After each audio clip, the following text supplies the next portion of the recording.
AC ট্রেনের coach থেকে চাদর চুরির অভিযোগে চুঁচুড়ার বিজেপি নেতা মৃন্ময় মজুমদারের বিরুদ্ধে ভিডিও সমাজ মাধ্যমে ছড়িয়ে পড়তেই শুরু হয়েছে শোরগোল।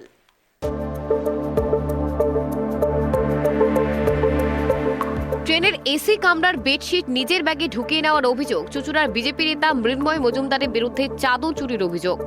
ট্রেনের ভিডিও ভাইরাল ঘিরে জোর বিতর্ক শুরু হয়েছে। গতকাল হুল এক্সপ্রেসে সিউড়ি আদালতে যাচ্ছিলেন মৃন্ময় মজুমদার। সেই ট্রেনের একটি ভিডিও ভাইরাল হয়েছে।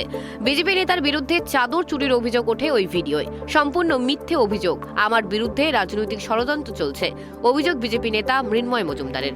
যদি ওনাদের তৎক্ষণাৎ কেউ কিছু করে থাকে বা আমার বিরুদ্ধে অভিযোগ থাকে, তাহলে তো আরপিএফ, জিআরপিএফ কি বা রেলের টিকিট চেকার ছিলেন ওই কামরাতে, তাদেরকে তো ডাকতে পারতেন। ওনারা কোনো কিছু ডাকলেন না।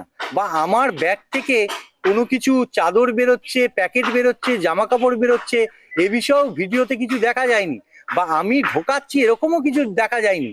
বা আমার সিট থেকেও পাওয়া যায়নি। শুধু একটা ষড়যন্ত্রমূলক গভীরভাবে আমাকে খুন করার চেষ্টা হয় এবং আমাকে এইভাবে মেলাইন করার, অসম্মানিত করার একটা গভীর ষড়যন্ত্র করা হয়। আমি এই বিষয়ে ধিক্কার জানাচ্ছি। ইতিমধ্যে আমি আরপিএফ ব্যান্ডেলে জানিয়েছি, জিআরপিতে জানিয়েছি, হাওড়ার ডিআরএমকে জানিয়েছি এবং রেলমন্ত্রী অশ্বিনী বৈষ্ণবকে জানিয়েছি।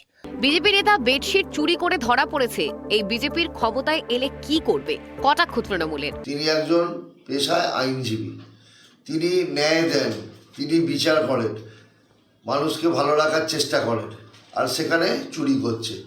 এটা বিজেপির এটা ধর্ম, বিজেপির এটা কর্ম।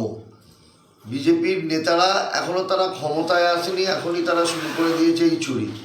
তাহলে এরপর যদি এরা সরকারে আসে এই পশ্চিম বাংলায়, তাহলে কি হতে পারে এনাদের দেখেই তাহলে দেখুন, এই থেকেই আপনারা বুঝে নিন। ভাইরাল ভিডিওতে দেখা যাচ্ছে ওই নেতার সঙ্গে রেল কর্মীদের বাতানুবাদ হয়েছে।